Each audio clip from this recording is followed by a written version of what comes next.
Hello guys. आज हम फिर से जीके के क्वेश्चन करने वाले हैं। आज के क्वेश्चंस में हमारे कुछ साइंस के क्वेश्चंस होंगे और कुछ हमारे जीके के क्वेश्चंस होंगे। आई मीन सोशल साइंस के क्वेश्चंस होंगे। ओके, तो पहला हमारा साइंस का क्वेश्चन है। ठीक है, तो यहाँ पे लिखा हुआ है कि डीएनए क्या है। ठीक है, डीएनए यानी कि डीऑक्सी राइबो न्यूक्लिक एसिड, ये क्या चीज़ है। ठीक है, तो डीएनए जो है हमारा अणुओं का एक समूह है। ठीक है, कौन से अणु, जैसे हमारा एडेनिन हो गया, थाइमिन हो गया, साइटोसिन हो गया, ग्वानिन हो गया। ठीक है, इस तरह का जो माता पिता से संतानों तक वंशानुगत सामग्री या अनुवांशिक यानी कि जो हमारा जेनेटिक मटेरियल होता है उसके निर्देशों को ले जाने को और प्रसारित करने के लिए जिम्मेदार है। ठीक है, अब हम यहाँ पर देखते हैं होता क्या है। ठीक है,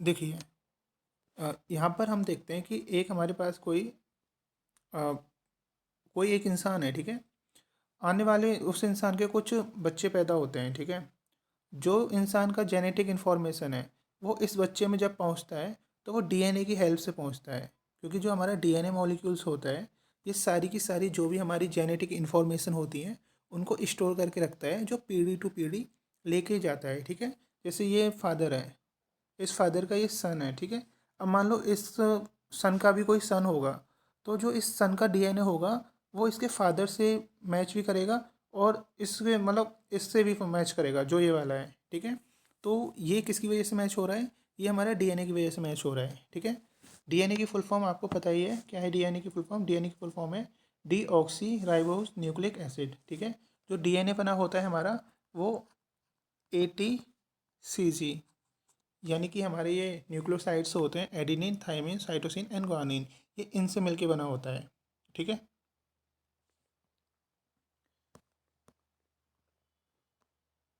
देखो यहाँ पर हमारे पास जो डीएनए है उसकी फॉर्म फुल फॉर्म यहाँ पे लिखी हुई है, आप यहाँ से याद कर सकते हो। ठीक है, एक मिनट,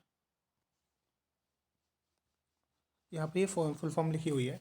जो हमारे पास चार मॉलिक्यूल्स हैं जिससे मिलके डीएनए बना होता है वो यहाँ पर लिखे हुए हैं। जैसे आप देख रहे होंगे, पहला है हमारा adenine, thymine, guanine and cytosine. ठीक है, जो हमारा डीएनए का कंपोजिशन होता है वो हमारे नाइट्रोजनस बेस होता है, उससे होता है। हमारे पास बेस पेयर होते हैं और हमारे पास शुगर फॉस्फेट बैकबोन होती है, उससे ये मिलके बना होता है। ठीक है, यानी कि जो हमारा डीएनए होता है, डीएनए का जो कंपोजिशन होता है वो नाइट्रोजनस बेस से होता है, बेस पेयर से होता है, शुगर फॉस्फेट से होता है। ठीक है, और जो इसके मॉलिक्यूल्स होते हैं वो चार होते हैं, एडेनिन, थाइमिन, ग्वानिन और साइटोसिन। ये चीज़ आप ध्यान रखना। ठीक है, जो डीएनए का ये वाला स्ट्रक्चर है यानी कि जो आप देख रहे हो ये डबल स्टैंडर्ड हेलिक्स है, ये जो वाला दिया है वो हमारा and Crick Watson and Crick's नाम के दो साइंटिस्टों ने ये मॉडल दिया था। ओके, अब हम आगे चलते हैं। आगे हमारा क्वेश्चन है कि इंडिया गेट किसने बनवाया। आप सब लोगों ने इंडिया गेट कहीं ना कहीं देखा होगा, तो ये क्वेश्चन है हमारे पास, इंडिया गेट कहाँ पर सॉरी किसने बनवाया। तो हमें पता है जो हमारा इंडिया गेट है वो कहाँ पर लोकेटेड है, वो है हमारा दिल्ली। दिल्ली के अंदर हमारा इंडिया गेट बना हुआ है। ठीक है, जो इंडिया गेट की आधारशिला है वो 1921 में महामहिम ड्यूक ऑफ कनॉट द्वारा रखी गई थी। यानी कि जो इंडिया गेट है उसको बनाने की जो आधारशिला थी वो एक ड्यूक ऑफ कनॉट द्वारा रखी गई थी। ठीक है, जो कि एक ब्रिटिश गवर्नमेंट के नेता थे। ठीक है, और इसे एडविन लियोटियस द्वारा डिजाइन किया गया था। यानी कि जो हमारी इंडिया गेट है उसकी आधारशिला तो महामहिम ड्यूक ऑफ कनॉट द्वारा रखी गई थी, लेकिन इसको डिजाइन किसने किया था, एडविन लूटियस ने। ठीक है, जो एडविन लूटियस थे उनके द्वारा हमारे इंडिया गेट को डिजाइन किया गया है। ठीक है,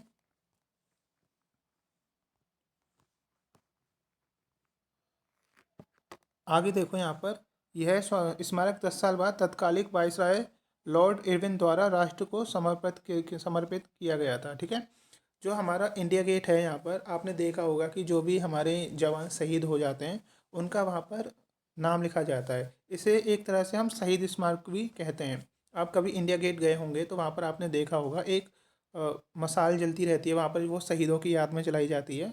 और वहाँ पर आप देखेंगे कि जो एक दीवार बनी हुई है उस दीवार पर जो भी हमारे जवान देश के लिए शहीद शहीद हुए हैं उनका वहाँ पर नाम लिखा जाता है, क्योंकि हमारे जो जवान हैं उन्होंने देश के लिए बहुत कुछ सेक्रीफाइस किया है। तो उनको याद करने के लिए, उनकी याद को बनाए रखने के लिए, उनके कुर्बानी को हम देखते हैं, तो वो वहाँ पर सारा के सारी चीज़ें हमें दिख जाती है, क्योंकि उन दीवारों पर उन शहीदों के नाम लिखे रहते हैं।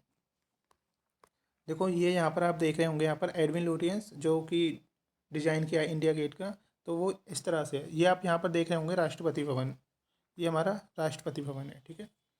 मैं आपको एक क्वेश्चन दे रहा हूँ, आप कमेंट बॉक्स में बताना कि जो हमारे राष्ट्रपति भवन है उसको किसने बनाया। ओके, हमारे पास तीसरा क्वेश्चन आता है, जो दिल्ली है भारत की राजधानी कब कब बनी। आपको पता है दिल्ली हमेशा से भारत की राजधानी नहीं थी। दिल्ली से पहले जो भारत की राजधानी थी वो थी हमारी कलकत्ता। कलकत्ता जो थी वो हमारे भारत की राजधानी थी। लेकिन जैसे 1911 आया, 1911 में क्या हुआ था कि जो हमारी भारत की राजधानी है कलकत्ता से दिल्ली हुई थी, ठीक है।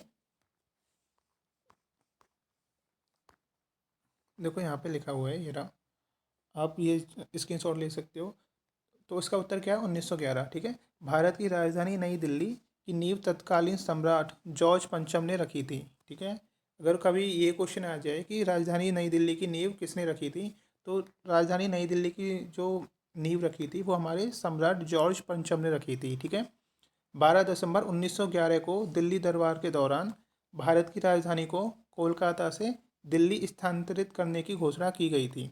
और कभी ये क्वेश्चन आ जाए कि जो हमारा कोलकाता से दिल्ली होगी राजधानी, ये कब घोषणा हुई थी, तो उसका आंसर होगा आपका 12 दिसंबर 1911। और कहाँ पर, दिल्ली दरबार के दौरान, ठीक है। दिल्ली दरबार के दौरान ये घोषणा हुई थी, ठीक है।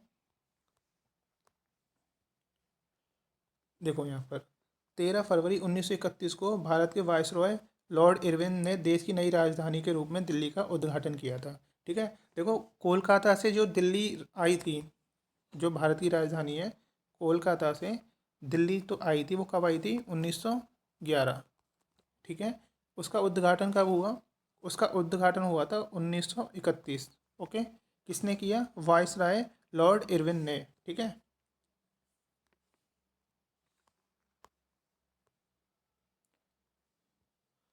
देखो यहाँ पे लिखा हुआ है, नई दिल्ली भारत की राजधानी कब बनी, ठीक है, इस फोटो में भी है। तो 13 फरवरी 1931 को भारत की नई राजधानी के रूप में दिल्ली को उद्घाटन किया गया था, ठीक है।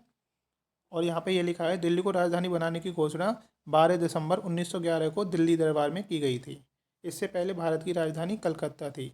अगर कभी आपके पास ये क्वेश्चन आ जाए कि दिल्ली से पहले भारत की राजधानी क्या थी, तो दिल्ली से पहले भारत की राजधानी कलकत्ता थी।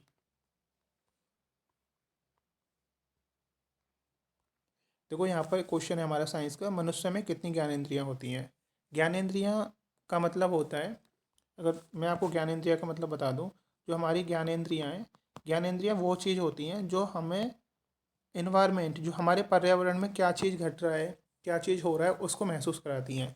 जैसे कि हमारा आँख है, आँख की वजह से हम देख पाते हैं, ठीक है। कान है हमारा, कान की वजह से हम क्या करते हैं, सुन पाते हैं, ठीक है। जो हमारी जीभ है, जीभ की वजह से क्या कर पाते हैं, हम स्वाद पहचान पाते हैं। हमारी त्वचा है, त्वचा से क्या कर पाते हैं, हम ठंडा गर्म ये सारी चीज़ें महसूस कर पाते हैं। और हमारी नाक, नाक के काम, नाक का क्या यूज होता है, नाक से हमारे पास जो भी हमारे गंध है उसको सूंघ पाते हैं। तो हमारे पास कितनी तरह की ज्ञानेंद्रियाँ हो गई, हमारे पास 5 तरह की ज्ञानेंद्रियाँ होती हैं। कौन कौन सी, एक हमारी आँख हो गई, कान हो गई, जीभ हो गई, नाक हो गई, और ये हमारी त्वचा हो गई, ठीक है। देखिए यहाँ पर ज्ञानेंद्रिय अंग विशेष अंग हैं, क्योंकि ज्ञानेंद्रिय हमारे लिए बहुत विशेष हैं। अगर इनमें से कोई भी एक चीज़ हमारे पास नहीं होती, या हमारी कोई किसी तरह से ख़राब हो जाए, तो हमें लाइफ को जीने में बहुत ज़्यादा दिक्कतों का सामना करना पड़ेगा।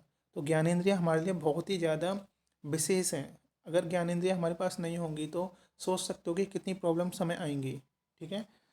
जो हमारे आसपास की दुनिया को समझने में मदद करते हैं, ज्ञानेंद्रियों की वजह से ही हम आसपास की जो दुनिया है उसको देख पाते हैं। वे हमारे जीवन का अभिन्न अंग है, ठीक है। और यही एकमात्र तरीका है जो हमें पर्यावरण को समझने में सक्षम बनाता है। हमारी जो ज्ञानेंद्रियाँ हैं उसी की मदद से हम अपने पर्यावरण को अच्छे से देख पाते हैं, ठीक है। जैसे हमारी आँख है, आँख देखने का काम करती है। कान है हमारा, सुनने का काम करता है। जीभ है हमारा, टेस्ट करना यानी स्वाद का काम करता है, और हमारी त्वचा है ठंडा गर्म का एहसास करता है। ठीक है, देखो यहाँ पे लिखा हुआ है हमारे पास 5 ज्ञानेंद्रियाँ हैं, अर्थात कौन है, आँख। ये किसके काम आती है, ये हमारे देखने के काम आती है। ठीक है, कान हमारा किसके काम आता है, कान हमारा सुनने के काम आता है। नाक, नाक हमारे सूंघने के काम आती है। जीभ, जीभ हमारा स्वाद के लिए आती है, जिसकी वजह से हम चीज़ों को टेस्ट कर पाते हैं। और जो त्वचा है हमारी, त्वचा महसूस करती है कि कौन सी चीज़ गर्म है या ठंडी है। उसको किससे महसूस कर पाते हैं, उसे हम त्वचा से महसूस कर पाते हैं। देखो ये रहा हमारा, ये हमारे सबसे पहला आँख हो गई, हमारे लिए नाक हो गई, हमारा स्किन हो गई जिससे हम टच कर पाते हैं, ये हमारा कान हो गया जिसकी वजह से हम सुन पाते हैं, और ये हमारी जीभ हो गई जिससे हम स्वाद का पता लगा पाते हैं। देखिए यहाँ पर क्वेश्चन है, पृथ्वी के वायुमंडल में कितनी परत उपस्थित है, यानी कि जो हमारा वायुमंडल है, वायुमंडल आपको पता है जहाँ पर सारी हवा मौजूद होती है उसको वायुमंडल कहते हैं। हमारे वायुमंडल में कितनी परत उपस्थित है, तो बेसिकली हमारे वायुमंडल में 5 परत उपस्थित है। ठीक है, कितनी परत है, 5 परत उपस्थित है। उन्हें हम देखते हैं कौन कौन सी हैं।